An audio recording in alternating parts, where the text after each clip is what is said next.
Hello everyone, आप सभी का मेरे यूट्यूब चैनल पे स्वागत है। आज हम बात करने वाले हैं न्यू इनकम टैक्स बिल के बारे में। फाइनली बजट के बाद जिस बिल को लेकर काफी ज्यादा चर्चा हो रही थी वो पास हो गया है लोकसभा से। हम बात कर रहे हैं इनकम टैक्स बिल। आप सभी को पता होगा पहले वाला जो बिल था उसे विड्रॉ कर लिया गया था गवर्नमेंट के द्वारा। उसके जगह पे गवर्नमेंट ने एक न्यू बिल लाया है, लेकिन ये बिल बिना डिबेट किए ये पास हो गया है पार्लियामेंट के अंदर। तो चलिए हम डिटेल में समझते हैं न्यू इनकम टैक्स बिल में क्या चेंजेस है और आपको इस बिल के बारे में क्यों जानना चाहिए। इनकम टैक्स बिल नंबर 2 को लाया गया है इनकम टैक्स एक्ट 1961 को रिप्लेस करके। गवर्नमेंट को रिप्लेस करने की जरूरत क्यों पड़ी?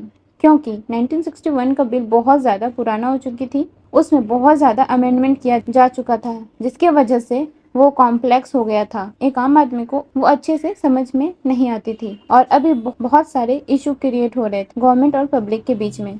इसलिए गवर्नमेंट ने पुराने बिल को विड्रॉ करके न्यू बिल लाने का डिसीजन लिया ताकि लोगों को क्लैरिटी हो सके। गवर्नमेंट का कहना है ये एक सिंपल कानून है।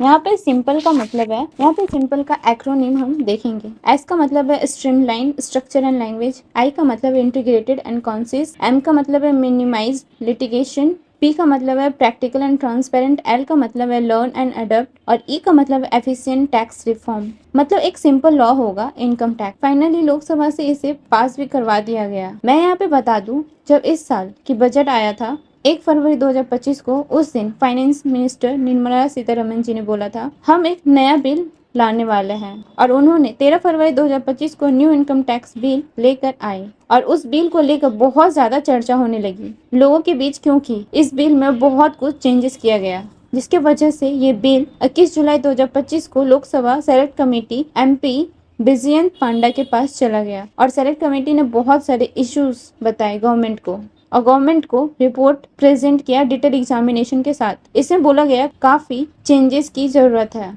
यहाँ देख सकते हो कमेटी ने 285 सजेशन बताए थे जिसमें रिवाइज करने की जरूरत थी। यहाँ पर निर्मला सीतारमन जी का कहना है हमने ऑलमोस्ट सभी सजेशंस को एक्सेप्ट कर लिया है और 11 अगस्त को गवर्नमेंट ने न्यू बिल लाई और कल ही लोकसभा में पास भी करवा दी। अब हम जान लेते हैं कि चेंजेस क्या क्या किए गए हैं। फर्स्ट है स्ट्रक्चर एंड ड्राफ्टिंग, मतलब बिल को सिंपल और छोटा किया गया है, लैंग्वेज को इजी बनाया गया है ताकि आम लोग भी समझ सके। मतलब सेक्शंस जो है पहले करीब करीब 800 थे, अब उसे कम करके 536 किया गया है। टोटल चैप्टर्स को रीऑर्गेनाइज करके टोटल नंबर ऑफ चैप्टर 23 किया गया है और वर्ड्स काउंट, मतलब जो टोटल नंबर ऑफ वर्ड्स है उसे ड्रामेटिकली रिड्यूस किया गया है। सेकेंड है टर्मिनोलॉजी। अक्सर आपने देखा होगा जो लोग रिटर्न फाइल करते हैं उसमें अक्सर आपको देखने को मिलता होगा प्रीवियस ईयर, असेसमेंट ईयर। इससे लोगों को काफी कंफ्यूजन होती थी। प्रीवियस ईयर बोला जाता है 24-25 को, जिस ईयर आप इनकम को जनरेट करते हो। असेसमेंट ईयर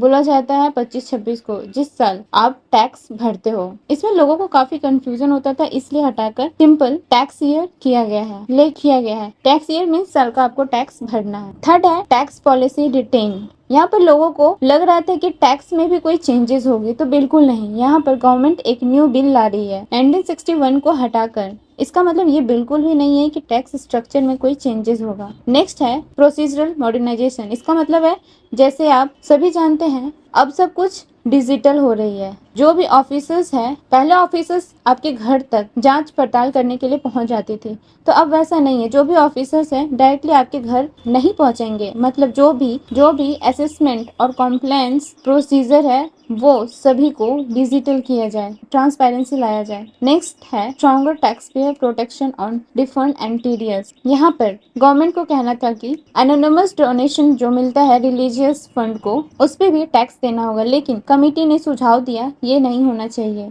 इसको लेकर काफी डिस्प्यूट हो रही थी। यहाँ पर एक और चीज हो रही थी, किसी ने अगर लेट रिटर्न फाइल किया है तो उसे रिफंड नहीं मिलती थी और पेनल्टी फी भी लग जाती थी, पर अब उसे हटा दिया गया है। गवर्नमेंट ने बोला है लेट रिटर्न फाइल करने से सिर्फ आपको पेनल्टी फी पे करना होगा, यहाँ पर आपको रिफंड मिल जाएगा। तो नेक्स्ट है फाइनली न्यू बिल में बोला गया है अगर डोनेशन प्योरली रिलीजियस ट्रस्ट के लिए है तो कोई टैक्स नहीं लगेगा, लेकिन हाँ कोई चैरिटेबल ट्रस्ट का होगा, जैसे एजुकेशनल से रिलेटेड, स्कूल से रिलेटेड, हॉस्पिटल से रिलेटेड, वहाँ पर एनोनिमस डोनेशन आ रहा है तो फिर आपको टैक्स देना होगा। 7 नेक्स्ट है 7, यहाँ पर गवर्नमेंट आपके पर्सनल डाटा जो है जैसे कि email, online trading account, social media सब कुछ सर्च के दौरान सीज कर सकती है, उसका एक्सेस ले सकती है। इसको लेकर काफी चर्चा हो रही। यहाँ पर सेलेक्ट कमेटी ने कहा कि यहाँ पर चेंजेस करने की जरूरत है, तो सरकार ने सिर्फ लैंग्वेज को मॉडरेट किया है। अब क्वेश्चन आता है कि इसके इम्प्लीकेशन क्या हैं? अगर हम सैलरीड इंडिविजुअल और मिडिल क्लास के पर्सपेक्टिव देखें तो आपको कोई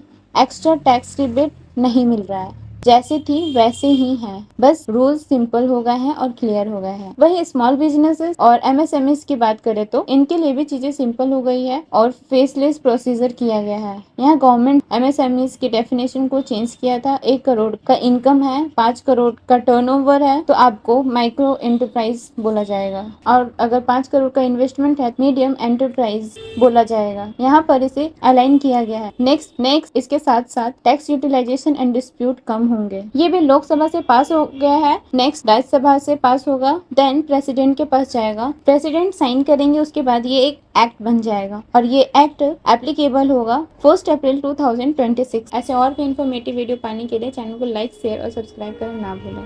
thank you for watching this video. जय हिंद, जय भारत दोस्तों।